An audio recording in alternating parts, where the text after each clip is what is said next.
కర్ణాటక ప్రభుత్వం కీలక నిర్ణయం తీసుకుంది. రాష్ట్రంలో మరోసారి కులగణన చేయాలని నిర్ణయించుకుంది. ఈ క్రమంలో కులగణన చేస్తామని డిప్యూటీ సీఎం డీకే శివకుమార్ ప్రకటించారు.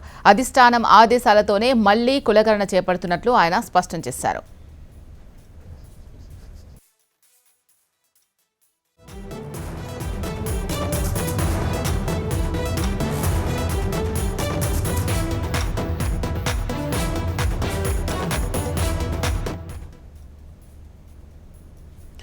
కర్ణాటక ప్రభుత్వం కీలక నిర్ణయం తీసుకుంది. రాష్ట్రంలో మరోసారి కులగణన చేయాలని నిర్ణయించుకుంది. ఈ క్రమంలో కులగణన చేస్తామని డిప్యూటీ సీఎం డీకే శివకుమార్ ప్రకటించారు. అధిష్టానం ఆదేశాలతోనే మళ్లీ కులగణన చేపడుతున్నట్లు ఆయన స్పష్టం చేశారు.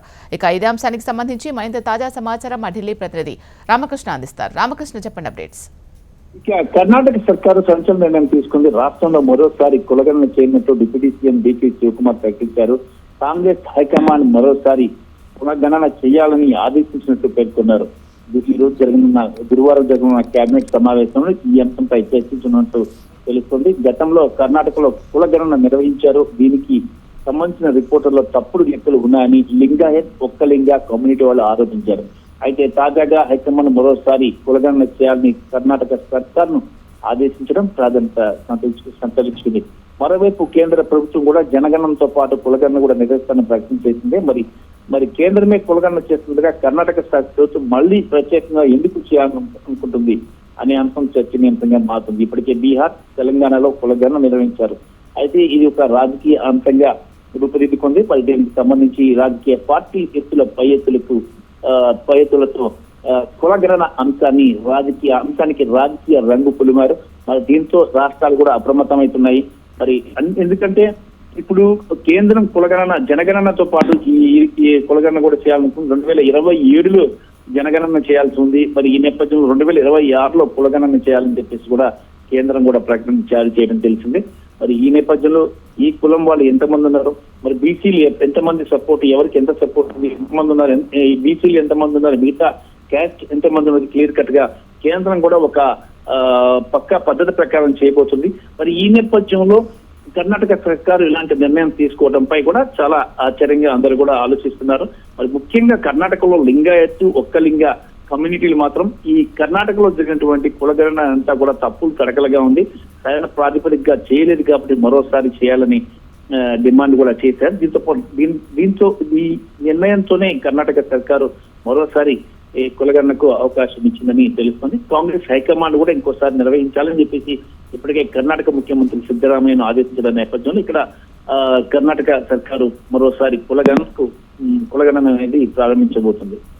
ఇంతకుముందు చేసిన కులగణన తప్పుల తడకగా ఉంది అండ్ సరిగ్గా చేయలేదు కాబట్టి మరలా చేస్తున్నట్టు చెప్తున్నారు కదా. మరి ఈ నేపథ్యంలో ఈసారి ఎటువంటి ప్రణాళికతో ముందుకు వెళ్లే అవకాశం ఉంది?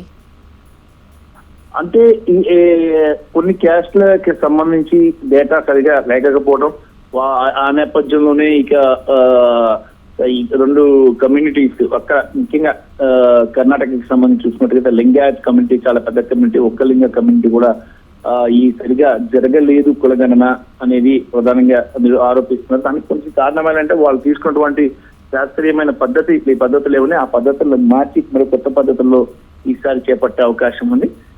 కంప్లైంట్స్ ఎక్కువగా రావడంతోనే కర్ణాటక సర్కారు మళ్ళీ ఈ కులగణన చేయాలని ఆదేశించినట్లు సమాచారం.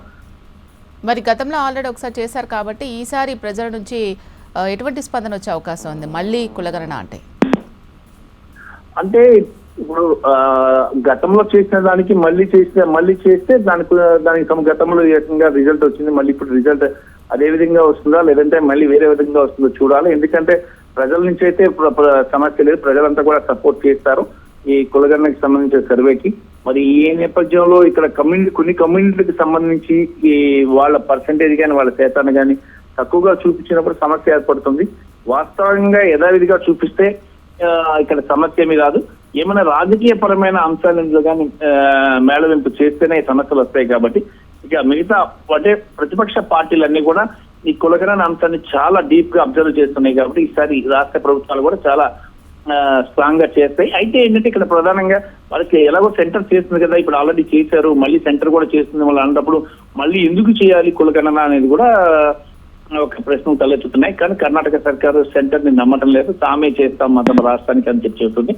ఒకవేళ కర్ణాటక సర్కార్ తాము 2 సార్లు కాదు 3 సార్లు 4 సార్లు కులగణన చేసినప్పటికీ కూడా సెంటర్ అయితే కేంద్రం అయితే మాత్రం తన అనుకున్న సమయానికి కులగణన అనేది ప్రారంభిస్తుంది. దేశవ్యాప్తంగా కూడా కులగణన కార్యక్రమానికి కేంద్రం కూడా శ్రీకారం చుట్టబోతుంది. రైట్. గతంలో ఏవైతే తప్పులు చేశారంటే సరిగా చేయలేదు అని చెప్తున్నారు కాబట్టి ఈసారి ఆ తప్పులు రిపీట్ అవ్వకుండా ఎటువంటి జాగ్రత్తలు తీసుకునే అవకాశం ఉంది? అసలు గతంలో చేసిన మిస్టేక్స్ ఏంటి?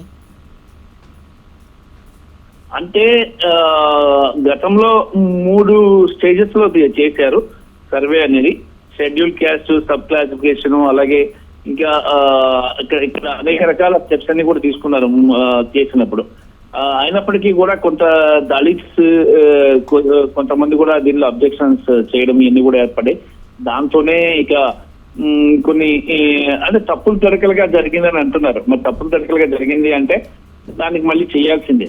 ఇంకా మిగతా మేజర్ క్యాస్ట్ అబ్జెక్షన్స్ ఉన్నాయి కాబట్టి ఇక తప్పనిసరిగా దాన్ని ఇక కులగణనకి సంబంధించి ఇది చాలా సెన్సిటివ్ అంశం కులగణన అనేది. మరి ఈ అంశంలో కానీ లెక్కలు సరిగా లేకపోతే మాత్రం ఇబ్బందులు ఎదురయ్యే అవకాశం ఉన్నాయి. కాబట్టి కేంద్రం కర్ణాటక రాష్ట్రం ఈ అంశానికి సంబంధించి మళ్ళీ చేయాలని నిర్ణయించుకుని దానికి కూడా ఏంటంటే కాంగ్రెస్ పార్టీ అగ్రనేతలు రాహుల్ గాంధీ, సోనియా గాంధీ, ఇక మల్లికార్జున ఖర్గే కూడా ముగ్గురు కూడా చేయాలని నిర్ణయించినప్పుడు చేయాలని సూచించారు. ఆ నేపథ్యంలో మళ్ళీ చేస్తున్నట్టు సమాచారం. దేశవ్యాప్తంగా కులగణన ఉన్నప్పుడే కర్ణాటక ప్రభుత్వం కూడా కులగణన చేసే అవకాశం ఉందా? అంటే అలాగని లేదు. ఇప్పుడు ఈ అంటే దేశవ్యాప్తంగా కులగణన అనేది 2026 అంటే వచ్చే ఏడాది అక్టోబర్ నుంచి స్టార్ట్ అవుతుంది. జనాభా గణన అనేది 2027లో స్టార్ట్ అవుతుంది. కాబట్టి ఏడాది వరకు కర్ణాటక ప్రభుత్వం ఆగదు. ఈ ఏడాది లోపే చేసే అవకాశం మీద కనిపిస్తుంది. మరి ఎందుకు మళ్ళీ చేస్తున్నాం అన్నదానికి వాళ్ళు ఏమన్నా వివరణ ఇచ్చుకున్నారా? ఎందుకు చేయాల్సి వస్తుంది మళ్ళీ అని? అంటే ప్రభుత్వం నుంచి ఎలాంటి ఇది లేదు. మళ్ళీ కులగణన చేస్తే కొన్ని సామాజిక వర్గాలని విస్మరించాయనే ఫిర్యాదులు రావడం, ముఖ్యంగా ఒక్క లింగ వర్గాల వాళ్ళు కంప్లైంట్లు చేయడం, ఆ కంప్లైంట్స్ నేపథ్యంలోనే వాటి నేపథ్యంలో మళ్ళీ రీసర్వే చేస్తున్నారు. మరి ఈ రీసర్వే చేయాల్సిన తప్పులు ఏమైనా ఒకవేళ ఉన్నట్టుగా అయితే ఇప్పుడు తేలిపోతాయి. ఎందుకంటే పెద్ద సామాజిక వర్గానికి చెందినటువంటి పర్సంటేజ్లు కానీ వాళ్ళ క్యాస్ట్కి సంబంధించినటువంటి పర్సంటేజ్లు తక్కువ వచ్చినప్పుడు డెఫినెట్ గా అక్కడ లోకల్ గా ప్రెజర్ ఎక్కువ ఉంటుంది.